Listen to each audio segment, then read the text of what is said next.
Hi, I'm Ben Harrington from Wrap Digital, and in this week's video blog we're looking at the second component of a sales funnel, and that's how you nurture and gain credibility with your prospective clients.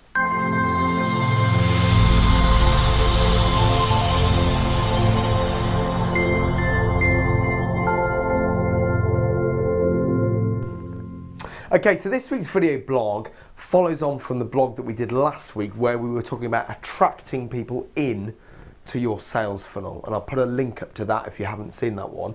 This week is all about how you nurture your prospects. This is really critical because if you don't do this well, all the time and money you've wasted on bringing people in is lost. So building a relationship with prospective clients for your business is really critical. And here's a few points of how you can do that successfully. The first thing you need to do is you need to set up something called an autoresponder. Now, an autoresponder is basically an email marketing tool that enables you to automatically set up a series of emails, a series of correspondences which talk about your business. There are loads out there on the market. Probably the most common ones that you will have heard of are things like MailChimp or Aweber. There are more sophisticated systems like Infusionsoft, which is the one I use, which combines email marketing with a client relationship tool as well. So it depends how much you want to spend and what your intentions are for your business. Either way, setting up an autoresponder is going to be your first step. And with that, you can generate something called a web form, which is basically something you put on your website to collect people's details. Their name, their email address, maybe a comment or the telephone number. That's going to then enable you to have this correspondence series with them. Now, when you've done that and you're sending out your first initial emails because someone's been in touch, you basically want to position what your business, what your service, what your product is. And there are various ways that you can do that, but here's a process which seems to work quite well, and it's done over 9 emails. So you might do a few more than this, but you can do this as a minimum. So the first 3 emails that you do, you want to be restating what your product or service is. So this is really going over why someone may have got in touch with you and what the benefits of your product is to them. It's not a sales pitch, it's all about emphasizing how your product or service can help that individual.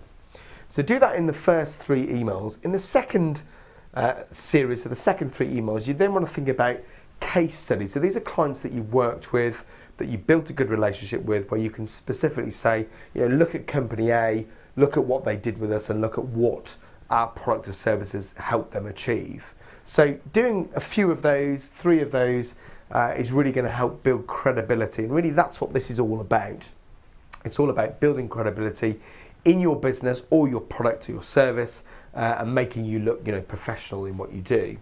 The following 3 emails, you can then put some kind of offer in place. That might be an offer on the product, maybe a reduction. It might be an offer to communicate more with you. So let's say, for example, you might say, click this to make an appointment, or we have a particular offer this week. So you can use those following 3 emails to put some kind of offer forward. The idea being in the preceding 6, you've built some credibility in your business, so you're able to make that offer.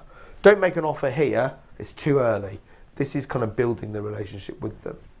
Now, I'm not saying in any way that when you get to email number 9 that people are going to buy. They may well not, they may do. Depends on how much you space these emails out. You're probably going to want to do this over maybe a sort of month, 6-week period. But if, for example, they don't get in touch with you or they don't buy from you, then you don't just stop. That's actually the worst thing you need to do. You need to keep in touch with them.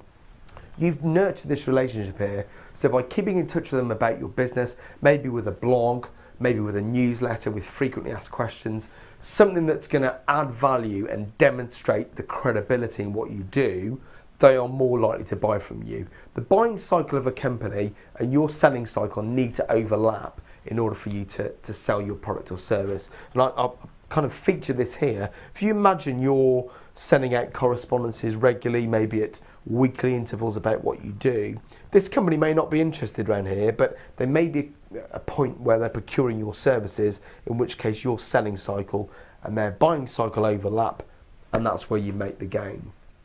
Now, I'm not saying that this is going to work overnight. You might need to work on this. You might need to get people to copyright some of your correspondences, but having this structure in place helps to build your credibility with the business, and it helps to gain more clients and win more business for your company.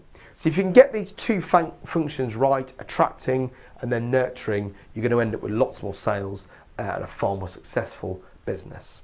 Now, I hope you found those points useful. If you have, please leave a comment in the box below. If you have any more questions about how you set up this process, what the content on here should be, and how you go about with things like an autoresponder, please get in touch. My email address and phone number will come up at the end of the video, and if you think of anyone, either a colleague or a friend that might benefit from this content, please feel free to share it. Thanks so much for watching. I look forward to seeing you in the next video. Bye bye for now.